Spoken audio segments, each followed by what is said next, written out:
I've watched this church grow in numbers as well as the construction of the building. I worked here during the construction of the building and this expansion, and it has just, it's endless. This is our church family.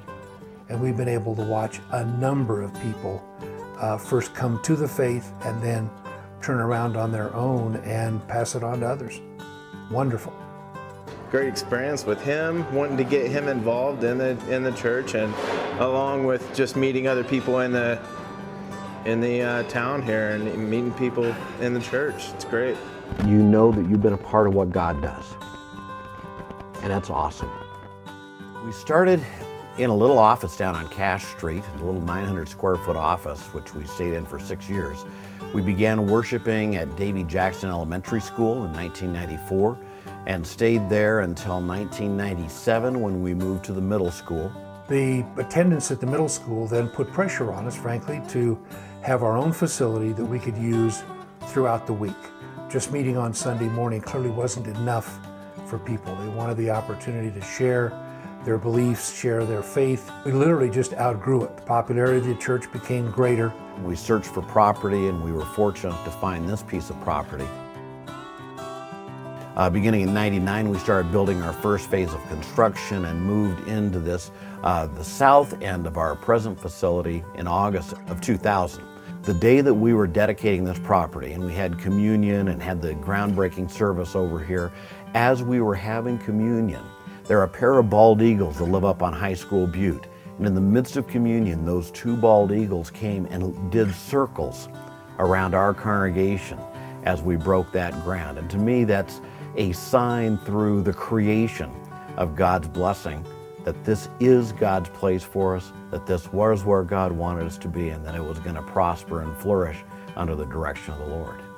In 2005, began to explore making an addition. And what we really needed was to expand, to have individual classrooms, dedicated facilities that could be used routinely without having to set up the chairs every week like we had to for the first 12, 14 years of the church.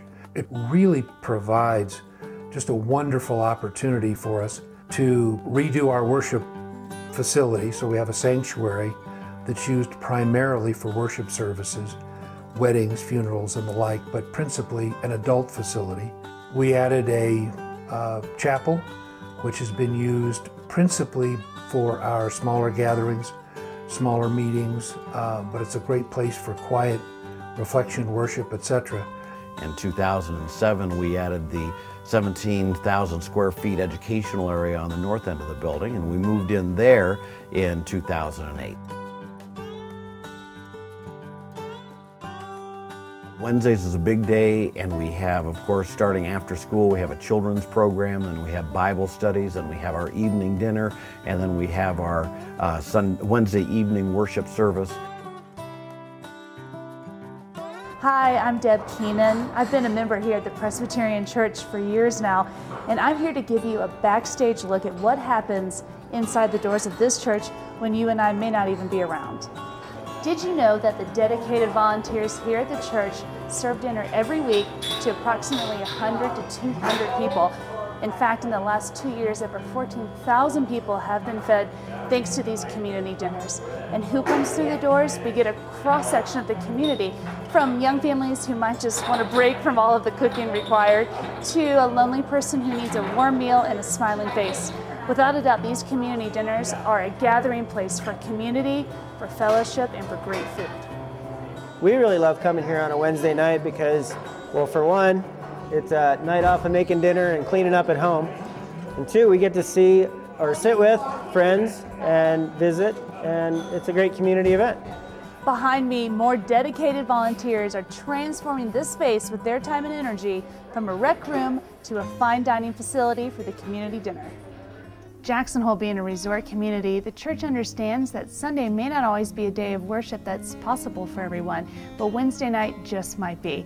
There's a young adult service that's more contemporary in nature every Wednesday evening to meet people where they are in their faith and where they are during their week.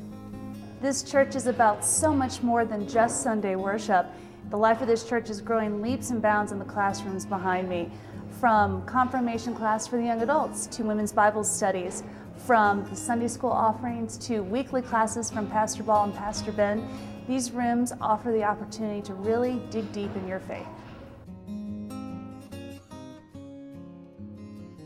My goal with the Children, Youth, and Family Ministries is to have a program or a ministry that reaches an individual at any life stage or any age. There's a place for them to connect with God and to connect with other people in the community.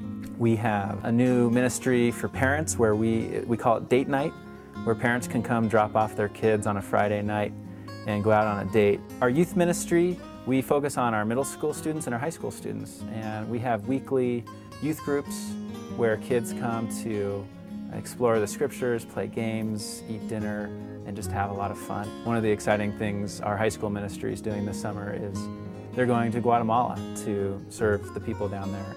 We have an exciting summer camp ministry called JOY, which stands for Jesus-Oriented Youth.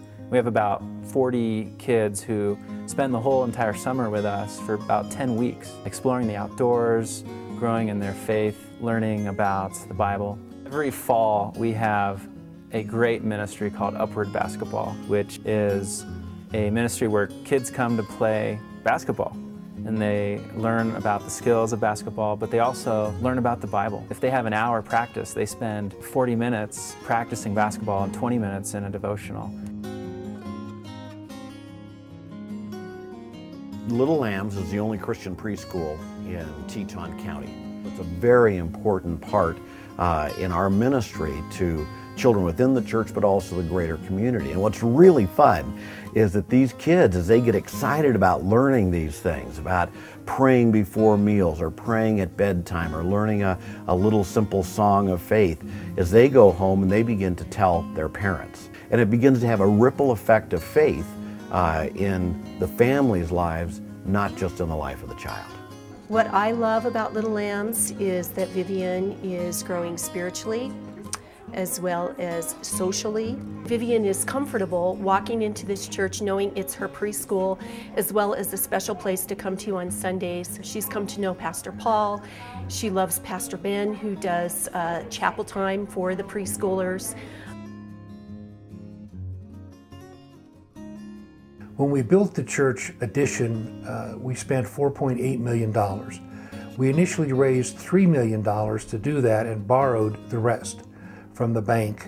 And over the last several years, we've paid down a significant amount of that $1.8 million. We've always felt it's a high priority to have an attractive facility that is very functional and usable, but there comes a point in time where you do not want to exist to maintain a facility.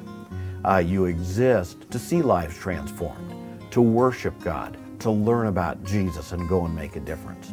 And so the goal of this particular project is to get our debt paid off so that every dollar that comes into the offering plate can go to doing the ministry and mission of the church and not just to the facility. What we want to make available to people are pledge forms and pledge opportunities where they can join in committing to help pay off this debt over the next 3 to 5 years. Get a pledge form, fill it out, and either put it in the offering plate or return it to the office so that we can add them to the rolls of those committed to help us pay off the debt. We'd like as broad a participation as we can get. We all know that church is not a building, it's a people. But this building has given us the opportunity to launch people out into the world to do good works.